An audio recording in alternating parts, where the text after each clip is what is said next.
नमस्कार साथियों, विजय क्लासेस पे आप सभी का स्वागत है। आज हम बात करने वाले हैं भारत की राज्य व्यवस्था के अगले एक नए टॉपिक जिसका नाम है अनुसूचियां। जैसा कि हमने संविधान में पढ़ा था कि जो भारत का राज्य व्यवस्था है उसमें जैसे संविधान बना था तो उसमें 22 भाग और 395 अनुच्छेद और 12 अनुसूची 8 अनुसूचियां बनी थी जो मूल संविधान में। अभी वर्तमान में 12 है, तो उन्हीं अनुसूचियों के बारे में बात करेंगे। तो आइए हम स्टार्ट करते हैं।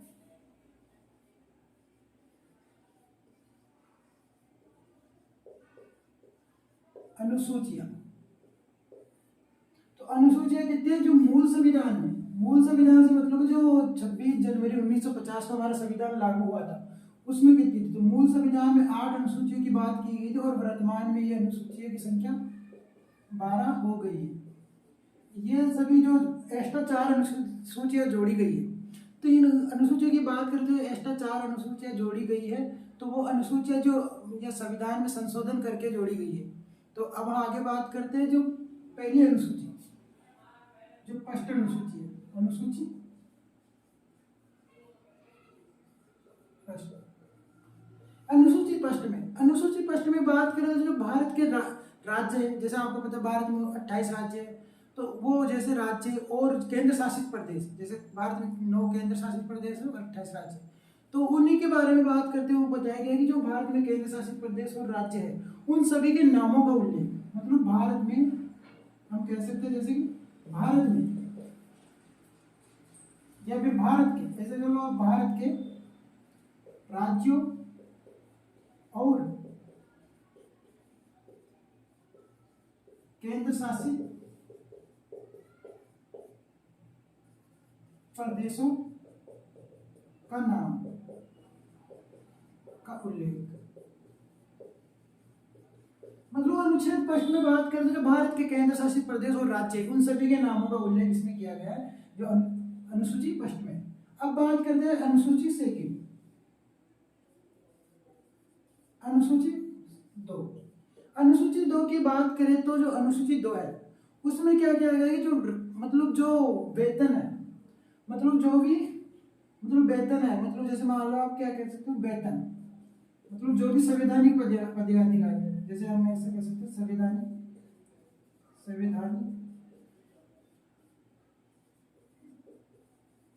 पदाधिकारियों का वेतन,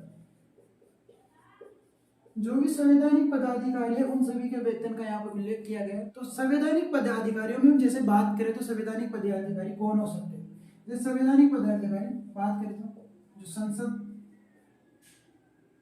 और जो विधानमंडल है, जो संसद और विधानमंडल होते हैं, तो इन संसद और विधानमंडल में आपको पता हो संसद में लोकसभा और राज्यसभा होती है और विधानमंडल में विधानसभा और विधान परिषद होती है। तो जो संसद और विधानमंडल है उन्हीं के जो लोकसभा, जैसे हम पहले बात कर लेते हैं लोकसभा और राज्य, लोकसभा एक बार यहाँ से लोकसभा के, जैसे मान लो लोकसभा के अध्यक्ष और उपाध्यक्ष, लोकसभा के अध्यक्ष और उपाध्यक्षों का वेतन भी इसी के द्वारा मिलता है अनुसूची 2 के द्वारा। वही बात करें तो जो राज्यसभा और राज्यसभा और विधान परिषद, उनके जो सभापति और उपसभापति होते हैं, सभापति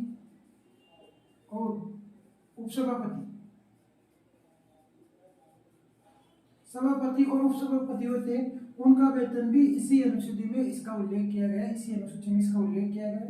अब बात कर लेते हैं राष्ट्रपति और उपराष्ट्रपति।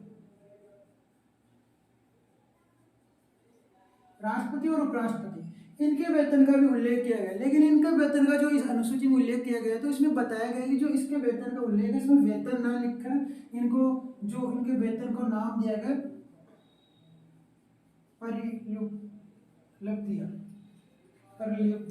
परिलिप्तिया, इसको वेतन को नाम दिया गया और बाकी इन सभी के वेतन का यहाँ उल्लेख है। हाँ, और एक बात और आपने बोला ना CAG, मतलब इसको हम बोलते हैं नियंत्रक और महालेखा परीक्षक, इसके वेतन का भी उल्लेख यहाँ पे किया गया है। तो जो भी संवैधानिक पदाधिकारी थे उन सभी के वेतनों का यहाँ पे इसमें उल्लेख किया गया है। हम आगे बात करते हैं अनुसूची 3 के बारे में। उससे पहले अनुसूची 3 के बारे में बात करूँ मैं, इससे पहले एक नोट लगाकर एक बात आपको यहाँ पे ऐड कर लेनी होगी।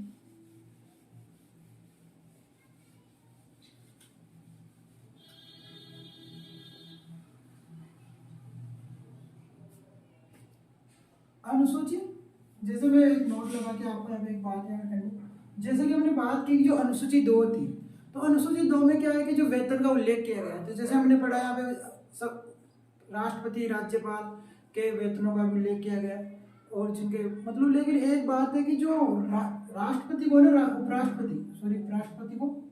उपराष्ट्रपति को जो वेतन मिलता है ना, वेतन, तो ये वेतन है ना, जो क्या होता है कि आपको जैसे पता है कि जो राज्यसभा है, जो संसद की एक सदन है राज्यसभा, उसका क्या होता है, मतलब उसका जो सभापति होता है, तो वो सभापति होता है ना, जो भारत का उपराष्ट्रपति होता है ना अपने देश का, वही उसी का सभापति होता है। तो उसको जो उपराष्ट्रपति को है ना, उपराष्ट्रपति के तौर पर वेतन ना मिलकर एक सभापति के रूप में वेतन मिलता है।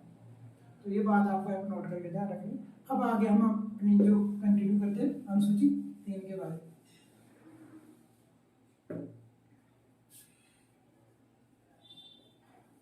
अनुसूची 3,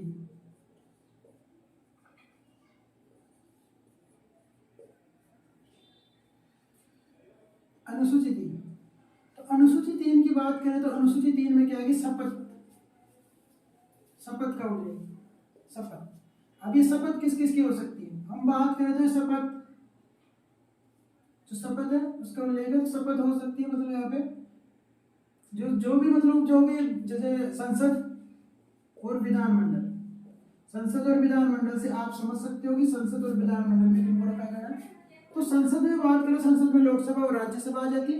वही बात करें तो विधानमंडल में जो विधानसभा और विधान परिषद, इनका उल्लेख होता है। जो इसके उम्मीदवार होते हैं, जो भी इनके लिए उम्मीदवार होते हैं, उम्मीदवार, और साथ में इन दोनों के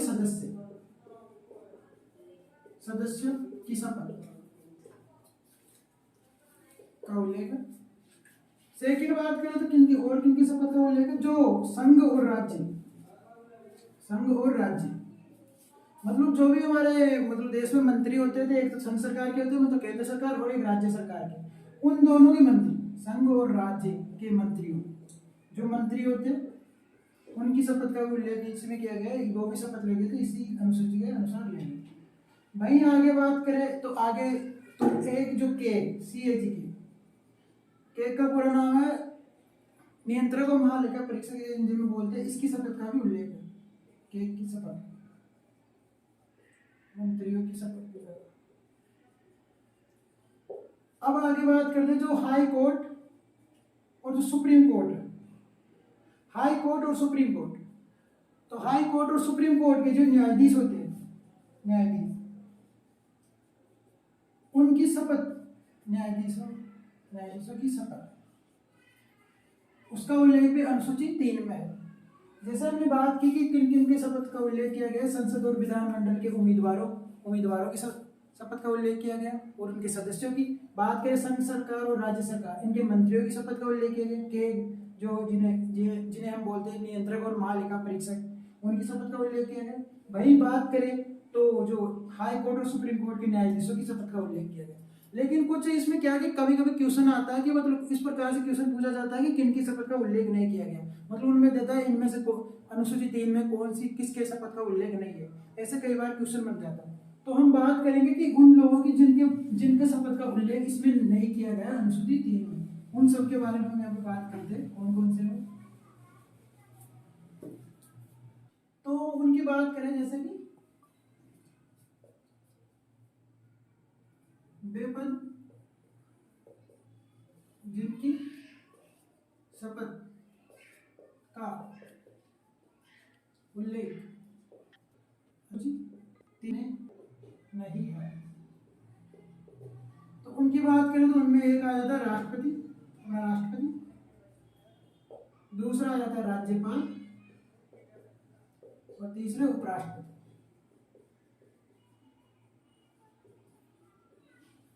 इन तीनों की बात करें तो इन तीनों की जो शपथ की उल्लेख है वो इसके मतलब इस अनुसूची 3 के अंदर नहीं किया गया।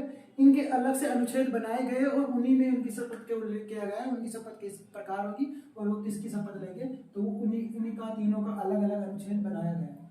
तो उसके अनुसार अब आगे हम बढ़ते हैं कि जो अपनी अनुसूची 4, लेकिन हाँ, एक अनुसूची 4 से पढ़ने से पहले जैसे आपने ये तो जान लिया कि भाई किन की शपथ का उल्लेख नहीं है इसमें और किन के है, लेकिन कुछ व्यक्ति ऐसे होते हैं कि जिनकी शपथ का उल्लेख होता है नहीं, मतलब उनकी शपथ होती ही नहीं है, उनके बारे में बात कर लेते हैं जिनकी शपथ होती ही नहीं है। अब एक पॉइंट लगा के बात लिखो, जिनकी शपथ होती ही नहीं है। अब इनमें बात कर सकते हैं, एक तो हमारा महान न्यायवादी, जो भारत सरकार का सबसे बड़ा न्यायवादी होता है।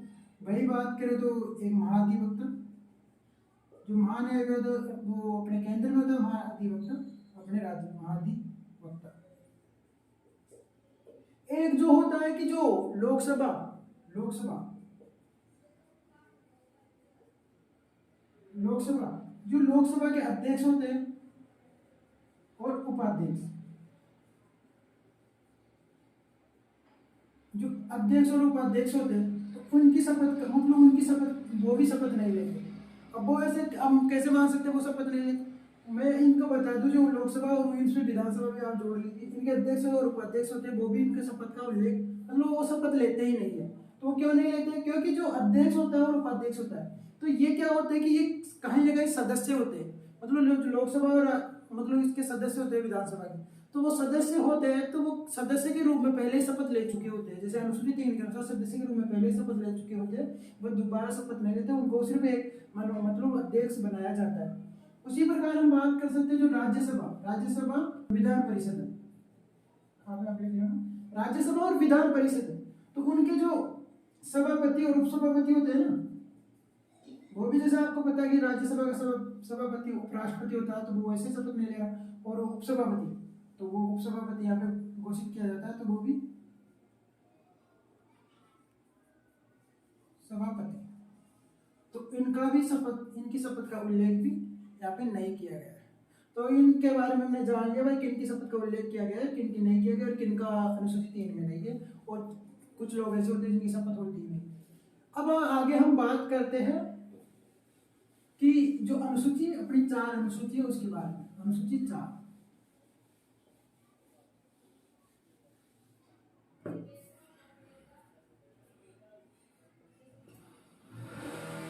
अनुसूची 4 अनुसूची 4 में क्या है कि जो राज्यसभा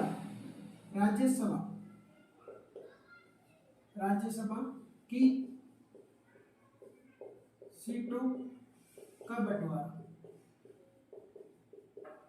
तो दोस्तों जो अनुसूची 4 है उसमें क्या है कि जो राज्यसभा, जैसे आपको पता है जो संसद के 2 सदन है, लोकसभा और राज्यसभा, तो राज्यसभा में सीटों का बंटवारा किया गया, मतलब किस प्रकार किया गया, कौन से राज्य को कितनी सीट दी गई है इसके बारे में बताया गया, और इसमें बताया गया अधिकतम 250 सीटें हो सकती हैं, इसमें बताया गया। लेकिन अभी वर्तमान में बात करें तो वर्तमान में 245 सीटें हैं। वही बात करें सबसे ज्यादा राज्यसभा सीटें कहां से, तो जो अपना उत्तर प्रदेश है, जो अपना उत्तर प्रदेश है इसमें सबसे ज्यादा सीटें वर्तमान में वो है 31। अब बात करें अपने राजस्थान की बात करें तो राजस्थान में 10। अब वो एक बात कर लेते हैं अपने जो राजस्थान से जुड़े हुए पड़ोसी देश है, क्योंकि ऐसे तो अपनों को वैसे पूरे राज्यों की तो याद रखनी नहीं है, कुछ अपने पड़ोसी देश राज्य है उन्हीं के बारे में बात कर लेते हैं। जैसे अपनी बात कर लेते हैं MP मध्य प्रदेश में 11, गुजरात की बात करें तो गुजरात में भी 11 सीट है। तो ये कुछ इनका और अलग से ध्यान रखना है, ज़्यादा 31 सीटें उत्तर प्रदेश में और 10 सीटें अपने राजस्थान की ध्यान रखना।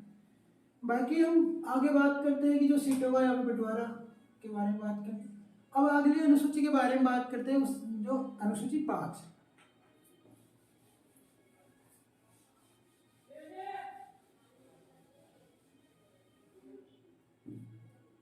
अनुसूची 5 अनुसूची 5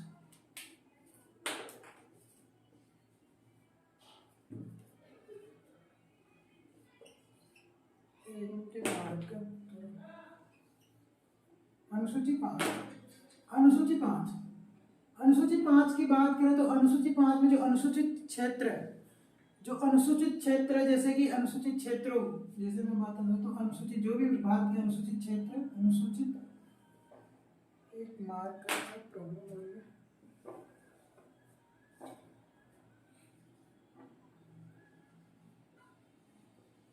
अनुसूचित क्षेत्रों का प्रशासन, अनुसूचित क्षेत्रों का प्रशासन के बारे में इस अनुसूची 5 में बात की गई है। अनुसूची 5 में अनुसूचित क्षेत्रों के प्रशासन के बारे में बात की गई है और अनुसूचित इनका इसके बारे में बताया गया कि जो जो अनुसूचित क्षेत्र, इन क्षेत्रों की जल, जंगल और जमीन, इसको जमीन का संरक्षण, मतलब इसको संरक्षण प्रदान करना, संरक्षण प्रदान करना।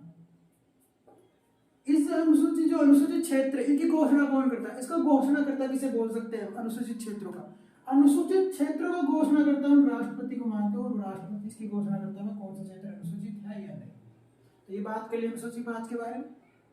अगली अनुसूची है अनुसूची 6। अनुसूचित में भी क्या है कि अनुसूचित क्षेत्रों का ही जो अनुसूचित क्षेत्र है उन्हीं के प्रशासन की बात की गई है, लेकिन इसमें स्पेशल रूप से कुछ 4 राज्य उनके बारे में बात की है। असम, मिजोरम,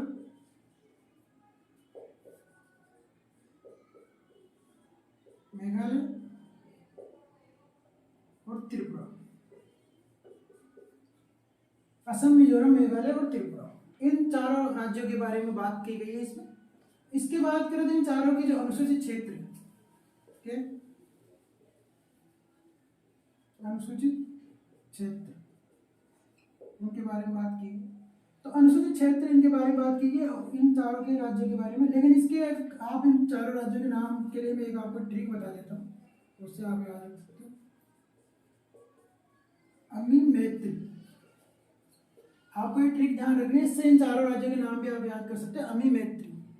अब आगे हम बात करते हैं अनुसूची 7 के बारे में। तो अनुसूची 7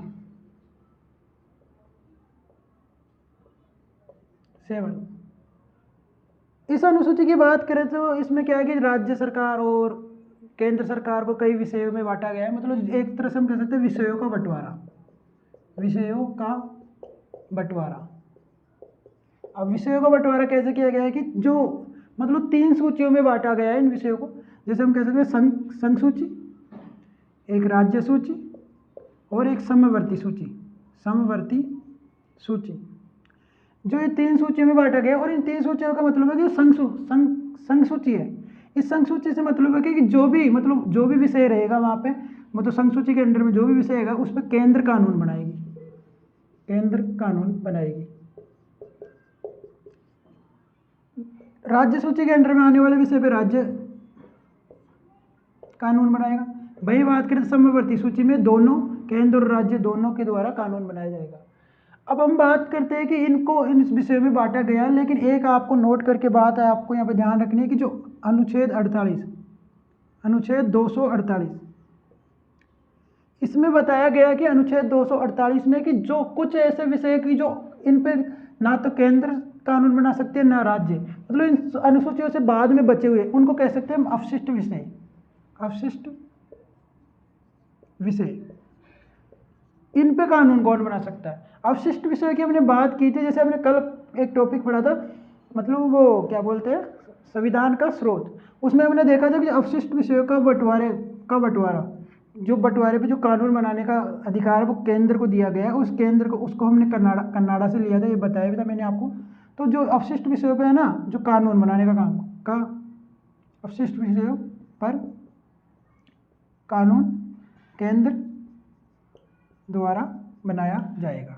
ये आपको एक नोट करके रखना, ध्यान रखना, अनुच्छेद 248 में बताया गया कि जो अवशिष्ट विषय है उन सब पे कानून बनाने का अधिकार केंद्र को है। अब आगे हम बात करते हैं कि कुछ विषय ऐसे भी होते हैं, मतलब या ऐसे कह सकते हैं कि जो कुछ मतलब जहाँ पे केंद्र कानून बना सकती है, कुछ विषयों पर सिर्फ केंद्र कानून बना सकती है, किस स्थिति में बना सकती है, उन सब के बारे में हम बात करते हैं कि अनुसूची 7 में इसका उल्लेख नहीं है, लेकिन आपको कुछ अनुच्छेद बताए गए, उनमें बताया गया कि जो केंद्र कहाँ पे कानून बना सकती है। एक अनुच्छेद आता है अनुच्छेद 249। इस अनुच्छेद की बात तो इस अनुच्छेद कि अगर कोई मतलब कोई राज्य सूची का विषय है, राज्य सूची का विषय मतलब कोई राज्य सूची का विषय, मान लो कोई भी विषय है जिस पे राज्य कानून बना सकता है, लेकिन वो विषय है ना कि राष्ट्रीय हित का है, मतलब पूरे देश का भला चाहता है, कोई ऐसा विषय हो जो पूरे देश के लिए मतलब लाभदायक हो, तो उस विषय पे क्या है कि जो पूरे देश के लिए लाभदायक हो, मतलब उस पर राष्ट्रीय हित का हो, ऐसा कह सकते हैं कि राष्ट्रीय हित का हो, मतलब कोई ऐसा विषय जो राज्य सूची का तो विषय है लेकिन वो एक राष्ट्रीय हित का विषय हो, तो उस पर कानून है ना केंद्र बना सकती है, केंद्र कानून बना सकती है, केंद्र कानून बना सकती है। इस बात का उल्लेख किया गया अनुच्छेद 239 में, सॉरी 249 में। अब हम बात करते हैं एक अनुच्छेद 250।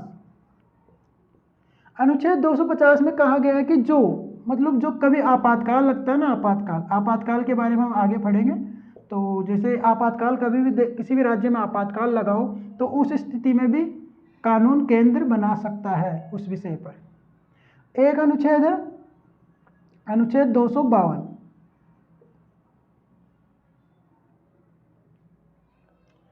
इस अनुच्छेद की बात करें तो इस अनुच्छेद में बताया गया है कि जो मतलब अगर दो या दो से अधिक राज्य चाहे कि कानून बना सके तो उनके आग्रह पे भी कानून बनाया जा सकता है। तो साथियों हमने यहाँ पे जो अनुसूचियाँ थी उनके बारे में बात की। आज हमने यहाँ पे 7 अनुसूचियों के बारे में बात की। आगे भी हम जो आगे की बाकी अनुसूचियाँ जैसे कि 12 अनुसूचियाँ मैंने आपको बताई, तो बाकी की जो 5 अनुसूचियाँ बच गई उनको हम कल की क्लास में डिस्कस करेंगे। अगर आपको यह क्लास पसंद आए तो प्लीज़ इस वीडियो को लाइक कर दीजिएगा और ज़्यादा से ज़्यादा शेयर कीजिएगा ताकि इस क्लास को औरों को भी बेनिफिट मिल पाए। साथ ही इस चैनल को सब्सक्राइब कर लीजिएगा ताकि आपको आगे की क्लासों की अपडेट जल्दी से जल्दी मिलती रहे। धन्यवाद।